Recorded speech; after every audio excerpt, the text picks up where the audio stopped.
certo, meus irmãos, vamos iniciar aí a aula de hoje. Tá? Angelologia. Nós vamos falar sobre a origem dos anjos, a natureza e o caráter angelical. Nós vamos falar sobre a classificação dos anjos ou a classificação angelical.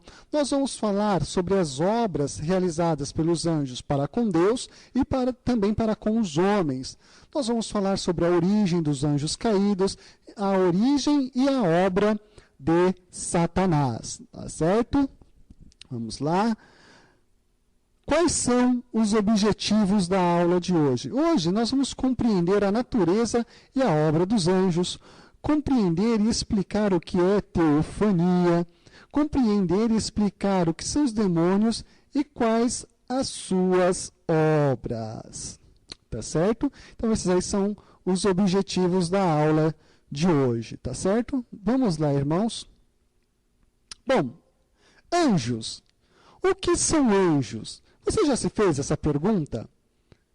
Anjos, eles foram criados, eles sempre existiram. O que nós podemos falar sobre isto? Tá? Anjos são seres espirituais criados, tá? Eles foram criados com capacidade moral e inteligência avançada, tá? Não é nada de extraterrestre, tá bom, irmãos? Os anjos têm uma inteligência muito alta, tá? Eles são muito sábios, eles não possuem todo o conhecimento, tá? Mas eles são muito sábios, tá? E outro ponto interessante é, anjo não tem corpo físico, tá? Anjo, ele não tem corpo físico como nós. Ele é um ser espiritual. Lembra que nós falamos que espírito não possui corpo? Então, toda vez que você se depara na Bíblia com alguém que consegue enxergar o anjo, não é porque o anjo se materializou, é porque foi dada àquela pessoa a capacidade de enxergar o anjo naquele momento, ou seja, Deus abriu os olhos espirituais daquela pessoa para que ela pudesse enxergar ali o anjo, semelhantemente à oração de Eliseu, né, pelo seu servo Geazi. Ele pediu para que fossem abertos os olhos ali de Geazi, e Geazi contemplou ali anjos, carros e cavalos de fogo, né? Então isso aí, então anjo ele não possui corpo físico. A palavra anjo ela é extraída do hebraico, né? É um termo que se diz malak no Antigo Testamento, e no Novo Testamento, quando se refere aí a anjos, a palavra em grego é angelos, né? Que significa mensageiro. Tá certo? Então isso aí, estes são os anjos, tá bom, meus irmãos? Bom, primeiro ponto, a natureza dos anjos. Os anjos, eles são criaturas, ou seja, eles foram criados, tá? Você pode conferir aí em Colossenses capítulo 1, versículo 16. Eles foram criados quando? Antes da fundação do mundo. Ali entre Gênesis 1, versículo 1 e versículo 2. Os anjos foram criados antes da fundação do mundo. Eles foram criados em santidade perfeita, tá? Eles foram criados santos. Todos os anjos, arcanjos, querubins, foram aí criados em perfeita santidade.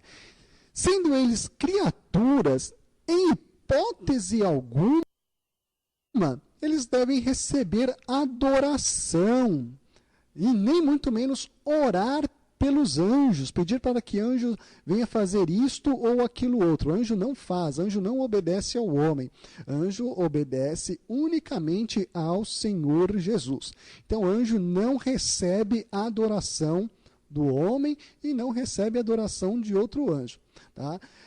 Em Colossenses capítulo 2, versículo 18, está ali uma grave advertência, né, sobre a adoração aos anjos. Anjos não podem ser adorados, tá bom?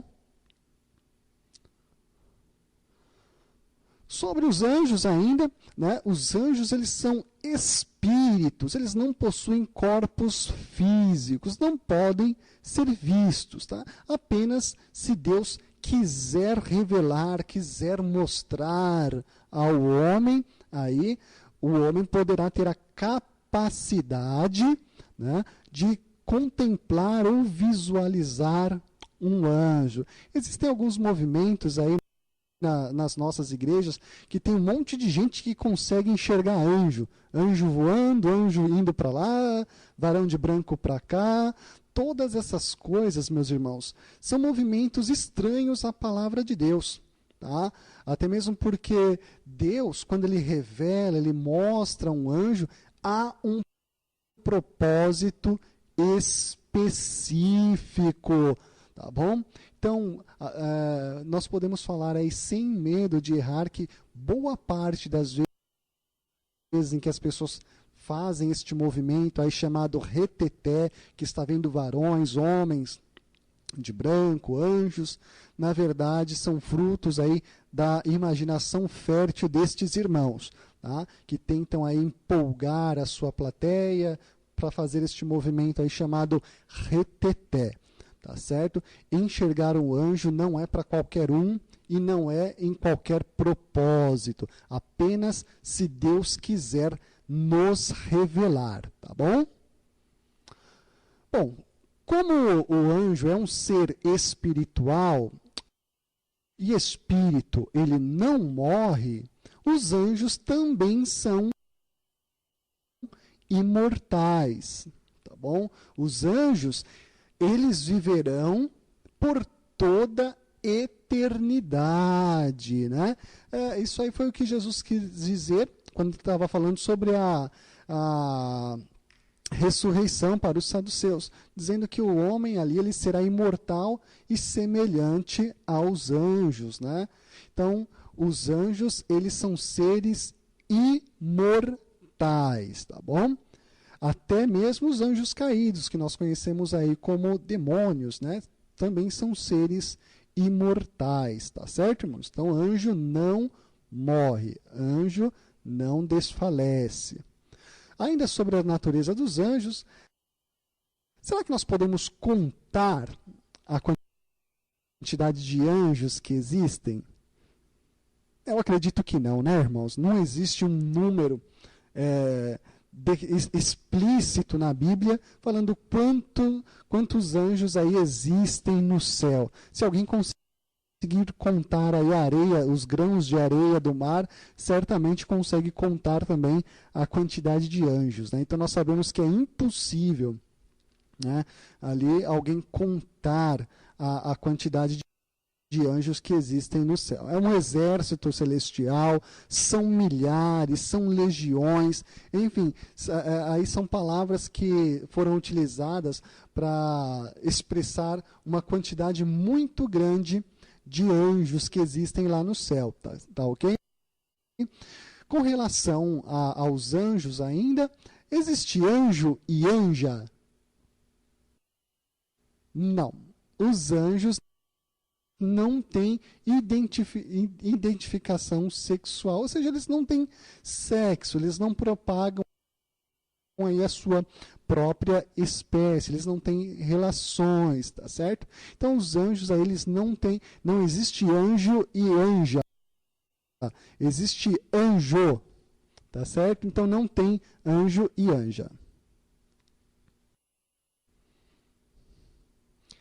Agora nós vamos falar sobre o caráter dos anjos, né? Bom, a primeira coisa que nós podemos falar sobre os anjos é que eles são sábios, extremamente sábios, tá? E toda a sabedoria e inteligência dos anjos pode ser contemplada por inúmeros personagens bíblicos, né, por inúmeras pessoas. Eles falam com as pessoas, eles se comunicam com os seres humanos de uma forma totalmente gloriosa, de uma forma totalmente maravilhosa, aí nos registros bíblicos que nós acompanhamos, né? Com relação à sua sabedoria, eles também entoam louvores a Deus, né? Eles compõem hinos de louvor e adoração, né? E apesar deles não serem aí oniscientes, como nós falamos, ou seja, eles não têm todo o conhecimento, eles são infinitamente mais sábios do que os homens, né? Eles conhecem, eles sabem muito mais do que os homens, eles são muito sábios, tá certo, irmãos?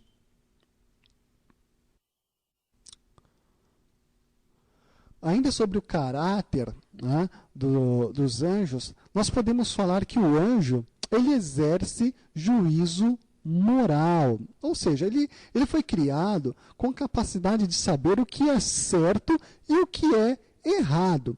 Nós já estudamos aí nas aulas anteriores, né, acerca do livre-arbítrio, né? Ou livre-agência, né? Nós vemos ali que tanto os anjos, ali representado por Satanás, né? Quanto os homens foram criados com um livre direito de escolha, sabendo o que é certo e o que é errado. Tá certo que alguns deles escolheram aí seguir o caminho errado, seguiram ali a antiga serpente, Satanás, né? E caíram de seu estado original, ou seja, eles já não são como eram no início, perfeitos em santidade, em obediência e temor a Deus. Muito pelo contrário, o seu caráter acabou mudando de forma totalmente radical, tá certo? Bom, ainda sobre os anjos, nós podemos falar que eles possuem emoções, ou seja, eles se alegram, né? Eles podem se alegrar, eles podem se entristecer. O anjo, ele expressa aí emoções. Em Lucas capítulo 15, nós vemos claramente que que os anjos se alegram, né, com o resgate de um pecador. Ou seja, quando um pecador se arrepende, a festa no céu, a júbilo, os anjos jubilam diante de Deus, expressando aí alegria, felicidade por uma alma ter aceitado a Jesus Cristo, né? Os anjos, eles também são obedientes,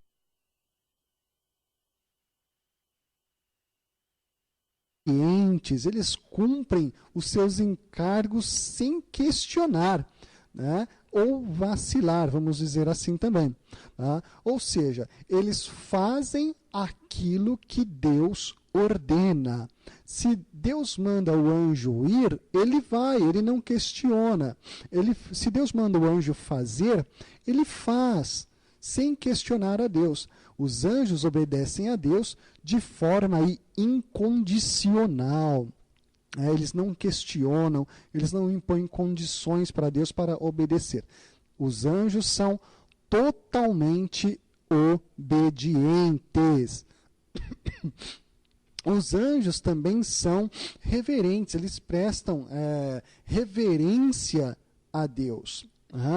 Essa reverência não é uma reverência qualquer, mas uma elevada reverência no momento de adorar a Deus. Eles reverenciam a Deus por ser o seu Criador, por ser o Criador do universo, por ser o Criador de todas as criaturas, de todos os seres. Os anjos, eles reconhecem isso e adoram a Deus por tudo isso, tá bom? Os anjos, eles ainda são poderosos. Embora eles não sejam aí onipotentes, tá? Ou seja, eles não têm todo o poder, os anjos, eles possuem poder fora do comum. Tá? Eles possuem muito mais poder que o ser humano, tá certo? Eles também são santos. Os anjos também são santos. Ou seja, eles são para Deus, separados por Deus, para ser possessão. Os anjos também foram assim, né? Eles foram separados por por Deus, para pertencer a Deus. Tá bom? Agora nós vamos falar um pouco sobre a classificação angelical, ou a classificação dos anjos, né? Quais os tipos de anjos que existem, né? Para nós não criarmos aí muitas heresias, muitos erros, né, de interpretação, erros nesta matéria. Tá?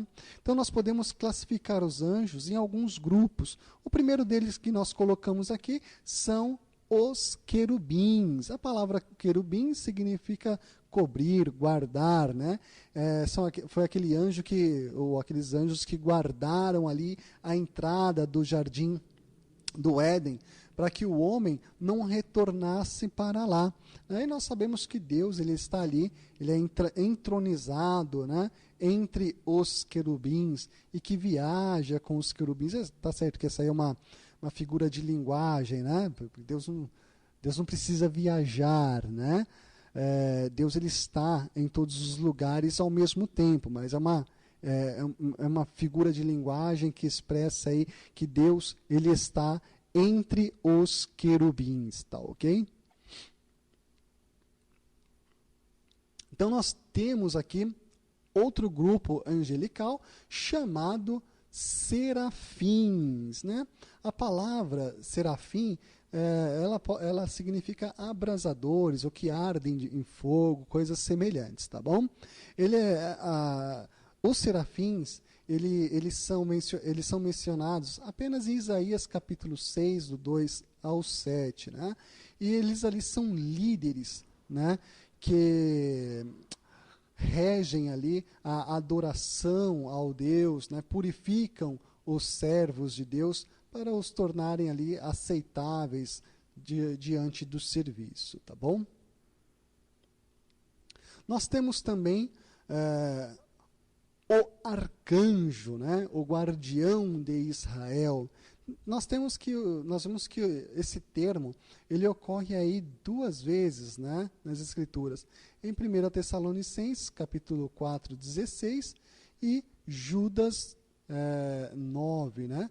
Existem algumas referências que falam aí do arcanjo Miguel, né? Ele é o único a ser chamado de arcanjo. Então, possivelmente aí essas referências podem ser direcionadas aí para Miguel, né?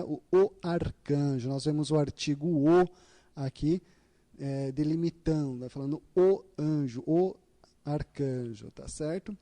Então nós vemos que também o arcanjo Miguel, ele lidera ali um exército de anjos, Apocalipse capítulo 12, versículo 7. Né? Ele também aparece como príncipe do povo de Israel, em Daniel capítulo 10, versículo 13, 21, 12 e 12, capítulo 12, versículo 1. Tá ok? Existe aí também uma expressão chamada de anjos eleitos, né? Nós não temos certeza sobre que grupo aí está se referindo, né? Anjos eleitos, né? Provavelmente são aqueles que permaneceram fiéis a Deus, ou seja, o grupo de anjos que permaneceu fiel a Deus durante a rebelião de Satanás. Ou seja, são aqueles anjos que não obedeceram a Satanás aí durante a sua rebeldia e preferiram obedecer ao Criador. Né? Existem algumas pessoas também que falam aí do anjo da guarda, né? Essa é até uma palavra meio estranha, né? Um termo meio estranho, porque não há nada registrado nas Escrituras Sagradas que dê a entender a existência de um anjo da guarda, né? O anjo da guarda. Existem sim o anjo que é colocado ao lado dos crentes para os livrar, os guardar, mas não é um anjo, um tipo de anjo específico chamado de anjo da guarda, um grupo de anjo chamado de anjo da guarda, né? Existem os anjos que ficam ao lado dos salvos, mas não necessariamente ou propriamente são chamados aí de anjo da guarda, tá bom?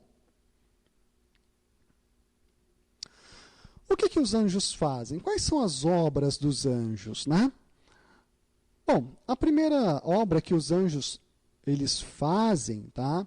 Eles prestam adoração e louvor a Deus. Tá? Eles são adoradores de Deus. Então essa é a primeira obra, tá? Adorar a Deus pela beleza da sua santidade. Eles são agentes de Deus, ou seja, eles trazem pronúncias, né? Pré-anúncios, eles anunciam aquilo que ainda vai acontecer, né?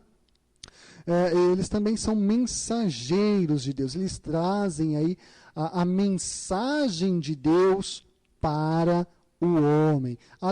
Existe uma pequena diferença, né? Eles, vamos dizer assim, eles trazem a revelação de Deus para o homem, daquilo que vai acontecer, e eles também trazem uma mensagem direta de Deus para o homem, né? Os anjos, eles também são servos de Deus. Eles ministram, tá? Eles ministram o quê? Eles ministram a Cristo, tá? Eles fazem menção do nome de Cristo, eles anunciam a Cristo aos homens, ou seja, eles disseram aos homens que Cristo haveria de vir, que Cristo haveria de ressuscitar, que Cristo haveria de retornar. Então nós vemos que basicamente a mensagem dos anjos, aí quando nós olhamos no Novo Testamento, é direcionada a Jesus, ou seja, ela é cristocêntrica, ela é direcionada a Cristo, tá certo? Eles também ministram aí aos cristãos. Como? Eles protegem, eles protegem o cristão de perigos, né? De acidentes e coisas semelhantes. Eles encorajam nas provações, eles também dão sabedoria, né? Dão ensinamentos, né? E também orientam os cristãos. Ele também acompanha a morte de um justo, a alma de um justo durante a morte, o direcionando até o seio de Abraão. Tá? Ele também reunirá os eleitos de Cristo na volta, né? Na volta do nosso Senhor, quando Cristo voltar para buscar a sua igreja, são os anjos que nos levará lá, nos reunirá para nos encontrarmos com Cristo. Né? Os anjos, eles também ministram as nações, né? Principalmente Miguel, que tem ali uma relação toda especial, né? Com a nação de Israel. Né? Que Miguel também exercerá aí o juízo, né? na grande tribulação. Os anjos também ministram aos descrentes, né? Anunciando o quê? Os juízos que estão próximos, o juízo divino. Né? Também eles farão separação entre os salvos e os perdidos, né? Aqueles que ficarão aí na grande tribulação. Então ele faz uma a separação do joio do trigo, vamos dizer assim, como está escrito na Bíblia Sagrada, tá certo?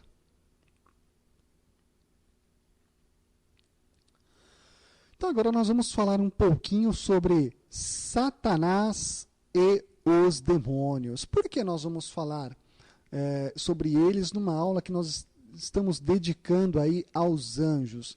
É porque em sua origem, né, Satanás e os demônios também foram anjos. Né? Hoje eles são anjos, mas são anjos caídos, com a imagem distorcida, né, daquilo que foi feito inicialmente. Existe um dito popular, né, que foi infiltrado até nas nossas igrejas, né, de que o diabo ele tem focinho, tem chifre, tem a cauda lá com ponta de flecha, né? Na verdade, essa ideia de um personagem com essas características, ela veio ali de uma cultura muito estranha, né? Ela vem ali da mitologia pagã, né? Nós não vemos aí nenhum registro na Bíblia dizendo como que é Satanás, como que são os demônios, né? Nós sabemos que a sua natureza original foi pervertida, né? Foi distorcida, mas se tem o chifrinho, se tem o focinho, isso aí nós não podemos afirmar porque tem origem no paganismo e não na Bíblia, né? Então, pessoas que falam, vou pegar o diabo pelo chifre, esfregar o focinho dele no chão, né? A pessoa que está falando isso, ela está envolvida aí com esse pensamento pagão ainda, né? Na verdade, nós não temos nada que afirme isso, né?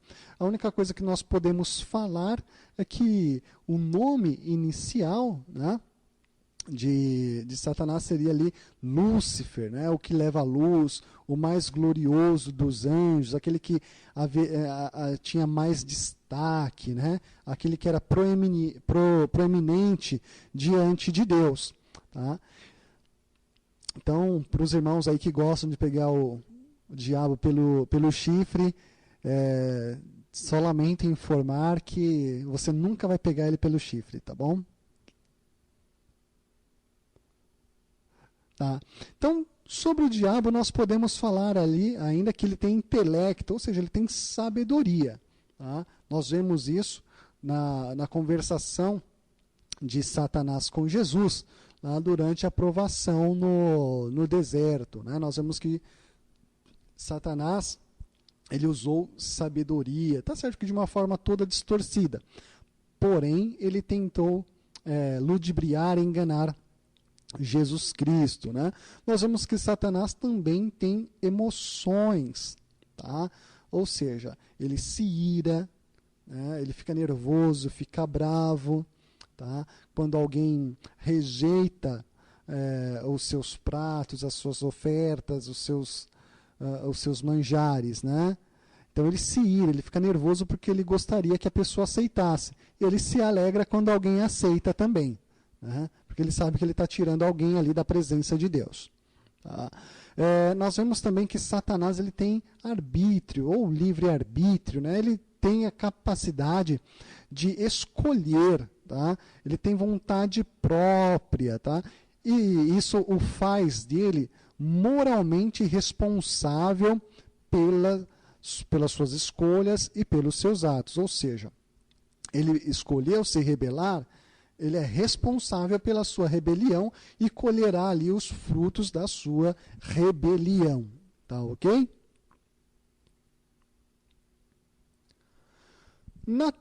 A natureza de Satanás, né? Então nós sabemos o quê? Que Satanás, ele é um ser criado, tá? Ele não existiu do nada, ele não tem autoexistência, tá? Ele foi criado, e como criatura, ele tem que responder diante do seu Criador, ou seja, diante de Deus.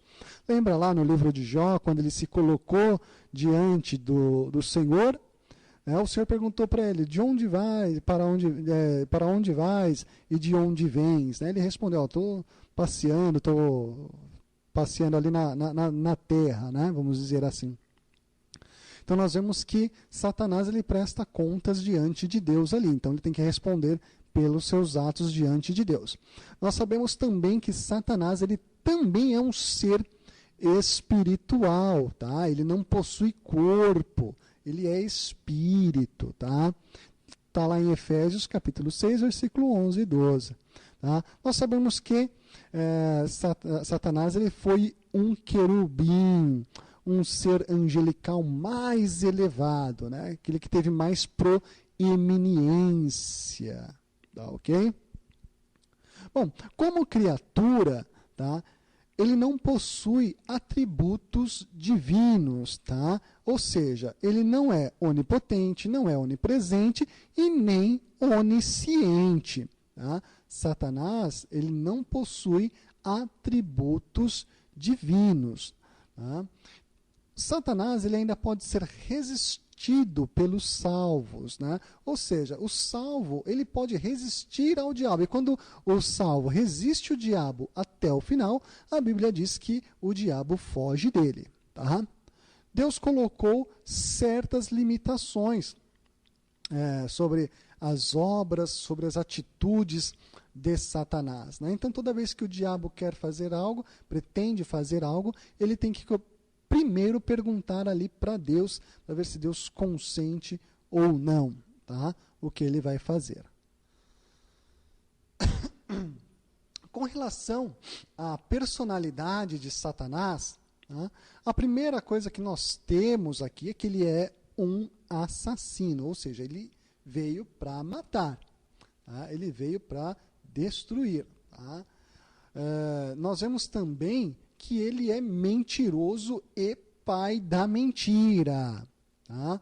Ele é astuto, ele é acusador e ele é adversário, né? Então aqui são alguns traços da personalidade de Satanás. Existem pessoas por aí que dizem, o diabo não é tão ruim assim, não. Ele é ruim e muito pior do que o que a gente pode pensar.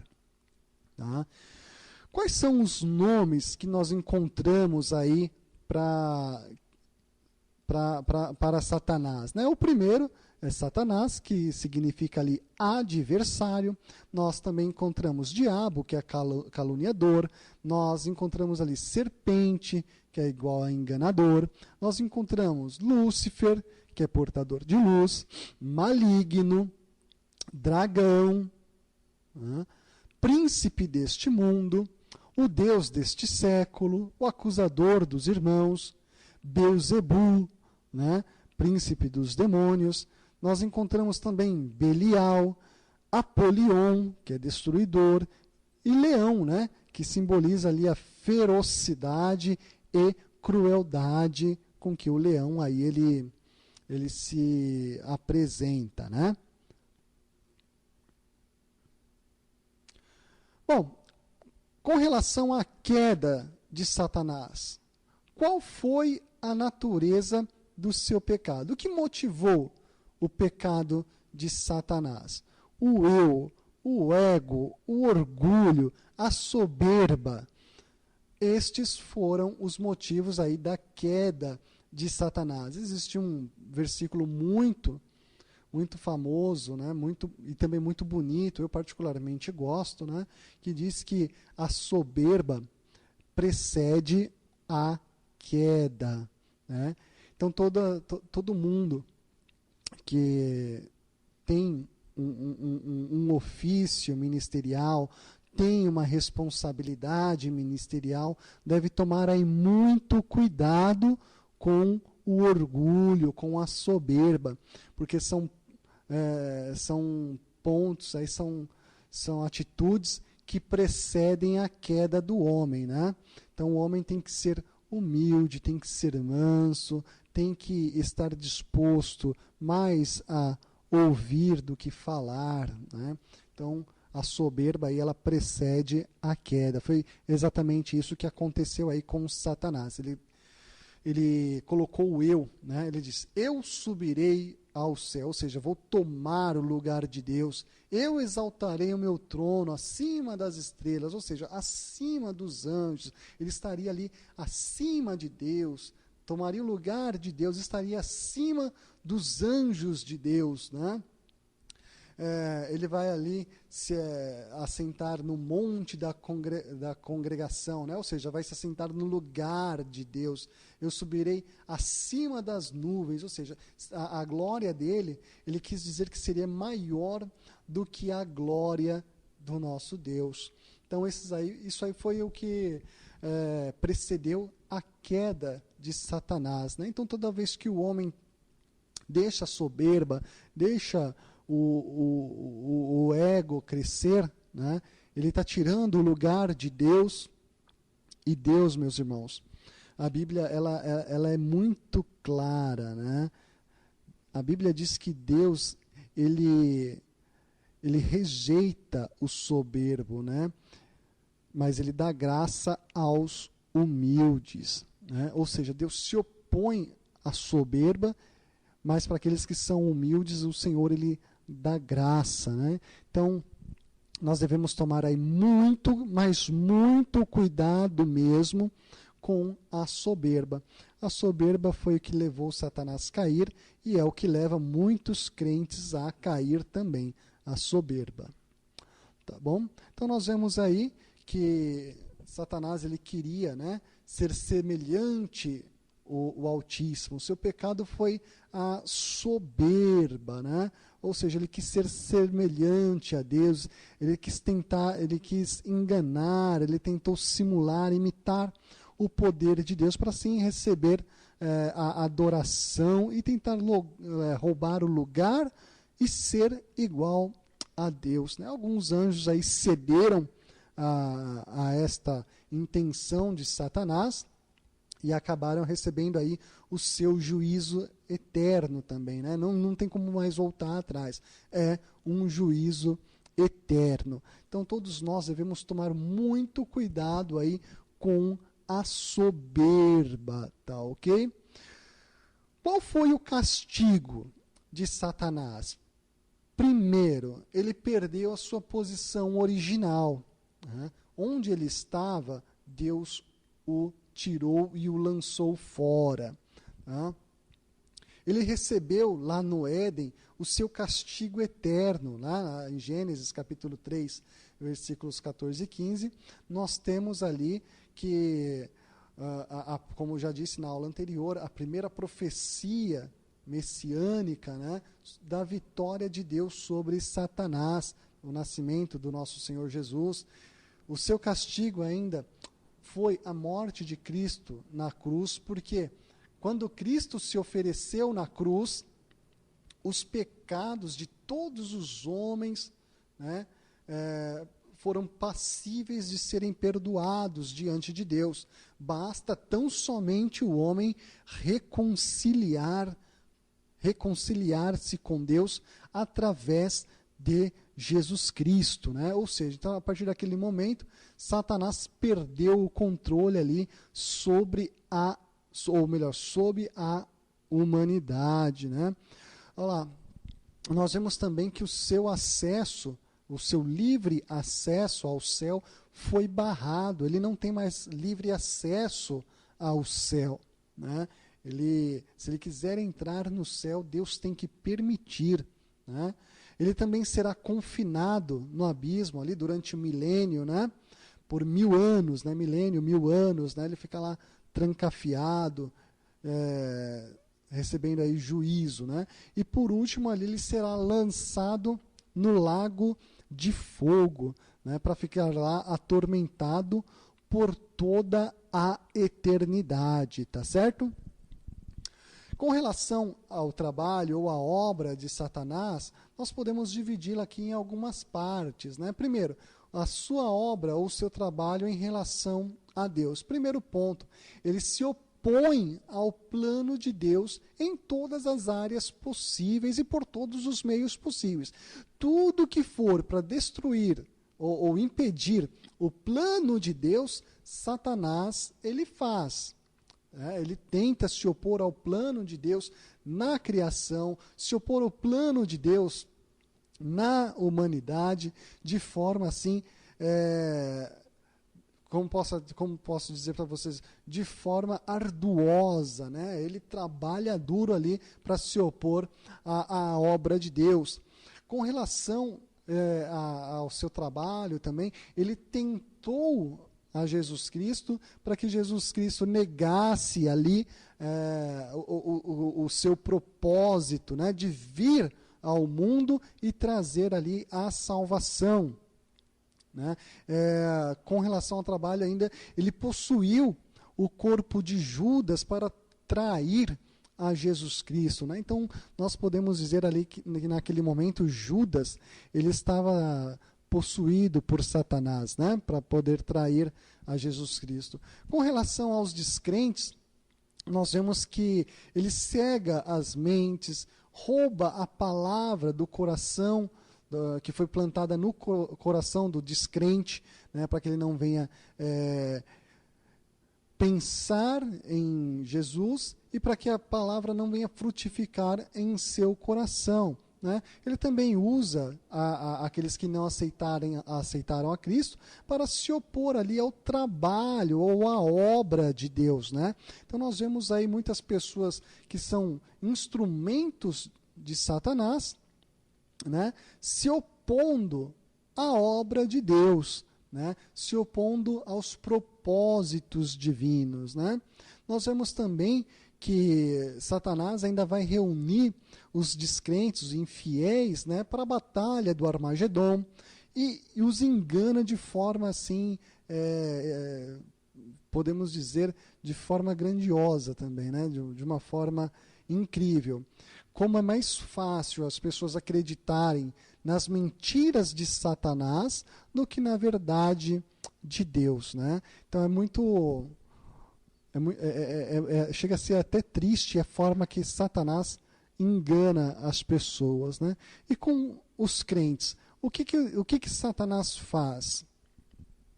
Já parou para pensar? Bom, primeira coisa, ele tenta os crentes para que os crentes venham mentir. Né? Atos, está lá o caso de Ananias e Safira. Ele acusa e calunia os crentes diante de Deus, para que eles venham se sentir culpados, para que eles se venham sentir aí, indignos e venham desviar dos caminhos do Senhor. Ele tenta impedir o trabalho de um salvo, né? Ou seja, impedir o ofício ministerial de algum servo de Deus.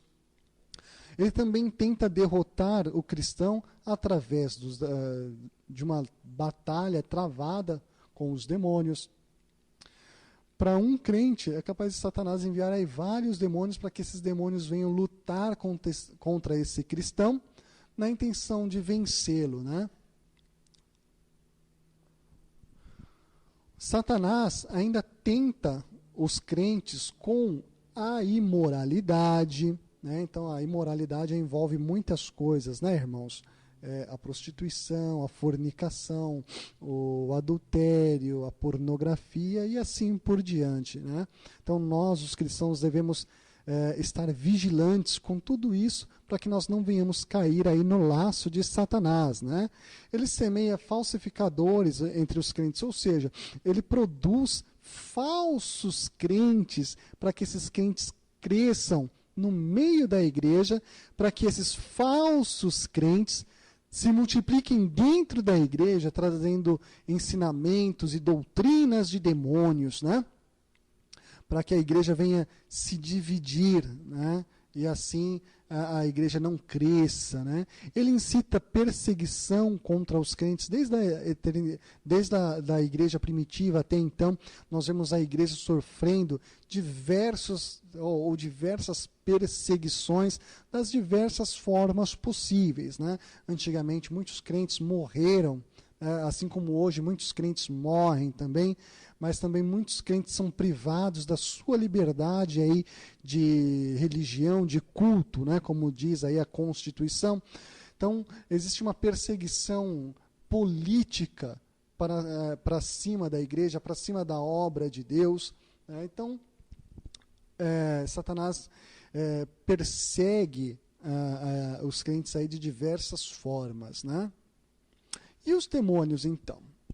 Bom, demônios, como nós dissemos ali no início, né, também são seres espirituais. A palavra demônio, ela deriva aí do hebraico, né, o sair, né, que significa cabeludo. Né? No Novo Testamento existem duas palavras aí que são traduzidas por demônios, né? Daimonion e daimon. Né? Dentro do contexto geral, dentro do contexto bíblico, ambas as palavras significam aí demônios. Né? Vamos lá então aprender um pouquinho. Bom, a origem dos demônios. Há sugestões de que eles perderam a sua santidade original, tornando-se assim corruptos em sua natureza e conduta, tá? Ou seja, eles perderam ali a sua posição, o seu caráter original e foram ali contaminados pelo pecado. Alguns desses anjos aí, esses anjos caídos, foram lançados num abismo e estão acorrentados até o dia do julgamento.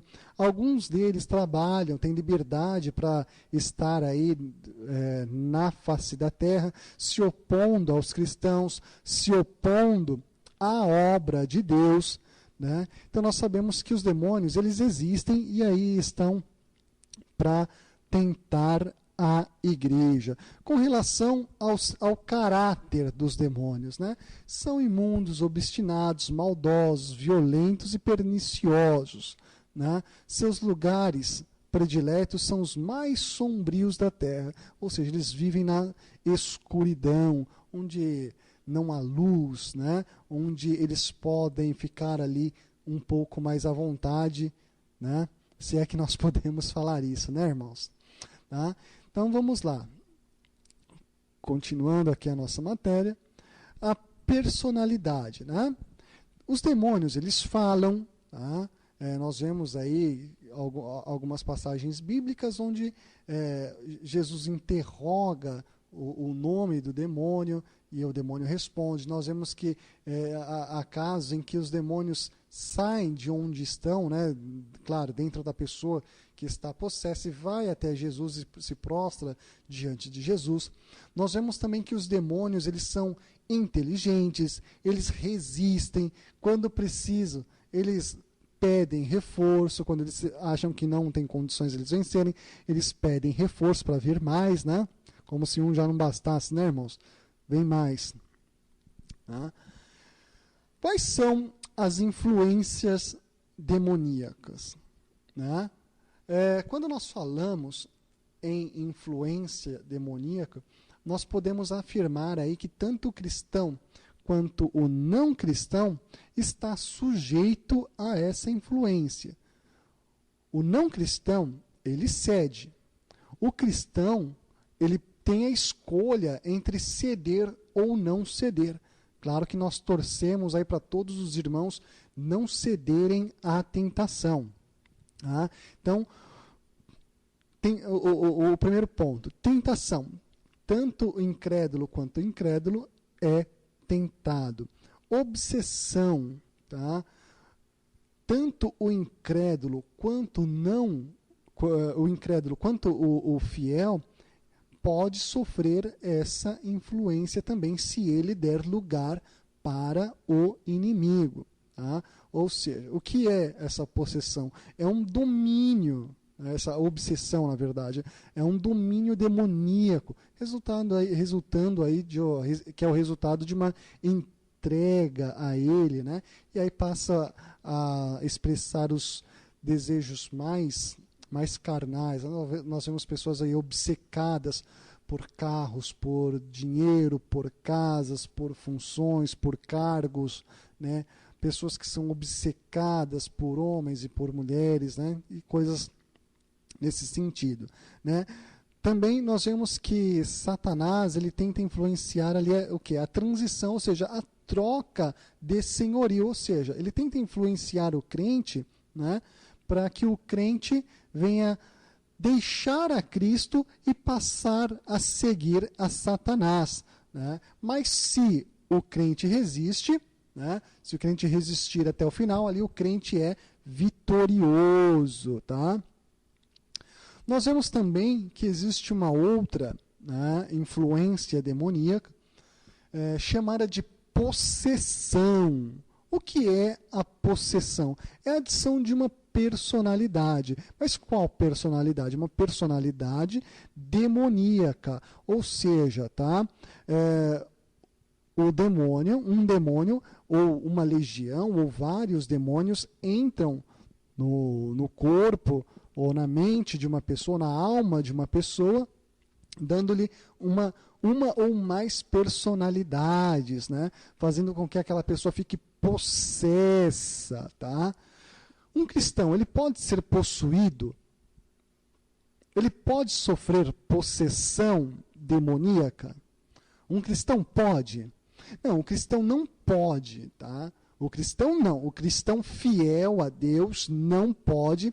Por quê? Porque no cristão há o Espírito Santo de Deus.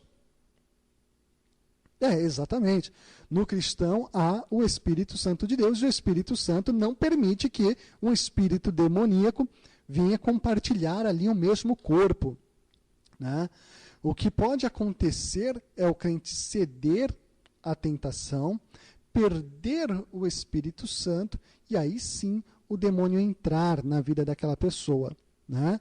Ou então, uma pessoa pode não estar liberta, né? E o demônio que habita naquela pessoa estar fingindo ser o Espírito Santo, tá? E aquela pessoa, na realidade, ela está possessa de demônios que finge ser o Espírito Santo, né? Infelizmente, nós vemos aí que algumas pessoas dão lugar ao diabo e acabam se tornando possessas, necessitam aí de libertação urgentemente, né? Outra influência demoníaca é a capacidade demoníaca, né? É uma pessoa que dá lugar ali ao diabo, uma pessoa que desenvolve uma capacidade, né? De se comunicar, de se relacionar com Satanás. Na verdade, essa pessoa já passa a ser um escravo, né? Já é uma pessoa treinada, já é acostumada, já é um voluntário do diabo, que passa ali a fazer as atividades de Satanás. O exemplo disso aí são os médiums, né? Esses médiums desenvolvidos que, na verdade, eles não recebem espíritos, né? Eles recebem aí demônios que fingem ser espíritos, tá bom? Quais são as defesas do cristão? Bom, a primeira coisa, a primeira vitória que nós temos, tá? É que com a chegada do Evangelho de Jesus Cristo, os cristãos, eles têm autoridade sobre os demônios. Tá? Mas eles têm autoridade por quê? Eles têm autoridade através do quê? Do nome de Jesus Cristo. Tá bom? Ou seja, pelo poder do nome de Jesus Cristo, o cristão ele tem autoridade sobre Satanás. Ou seja, o cristão ele pode expulsar um demônio no nome de Satanás, ele pode rejeitar um demônio em nome de Jesus, melhor dizendo, né, irmãos? Ele pode rejeitar um demônio em nome de Jesus, ele pode expulsar um demônio em nome de Jesus, né? Então, o crente em Jesus, ele tem autoridade sobre Satanás, tá ok? Vamos lá. O cristão, ele pode se defender como? Tendo uma vida correta, uma vida consagrada e direita diante de Deus, né? Jogando por terra todo orgulho, toda vanglória, né? E ele tem que estar sempre vigilante contra Satanás, ou seja, ele tem que vigiar em todo tempo, a todo momento, para não dar lugar aí ao diabo, tá? Ele tem que resistir, né, a Satanás. Ele tem que ter convicção de que Jesus está com ele, né? Não deve temer o diabo, né? Então ele tem que acreditar que Cristo é maior do que aquele que está lá fora, do que aquele que está no mundo. Ele tem que se revestir aí da armadura espiritual que está em Efésios, né, que todo mundo já conhece, né?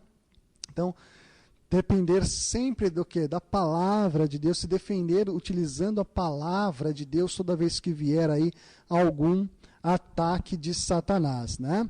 Bom, meus irmãos, é isso por hoje, né? Espero que todos vocês tenham gostado da aula de hoje. Estudem as matérias, tá bom? Semana que vem nós teremos aí a nossa 8ª aula, né? E a partir disso nós vamos ter aí uma semana para a aplicação da prova. Então todos vocês vão fazer aí a sua avaliação. Nós guardaremos aí o resultado de vocês, né? Espero que todos tenham boas notas. Espero que vocês estejam gostando das matérias que nós estamos lecionando, que nós preparamos para os irmãos, tá? Em caso de dúvidas, não hesitem aí, mandem um e-mail para cfoonline@ipda.com.br, tá bom? Que nós estaremos aí respondendo as dúvidas dos irmãos, tá certo? E lembrando todos vocês, não esqueçam de marcar a sua presença, tá? Não esqueçam de marcar aí a presença da aula de hoje, tá bom? Meus irmãos, então que Deus os abençoe, tenham uma ótima semana na presença do nosso Senhor Jesus Cristo e até a semana que vem, se Deus quiser. Fiquem todos na paz do Senhor.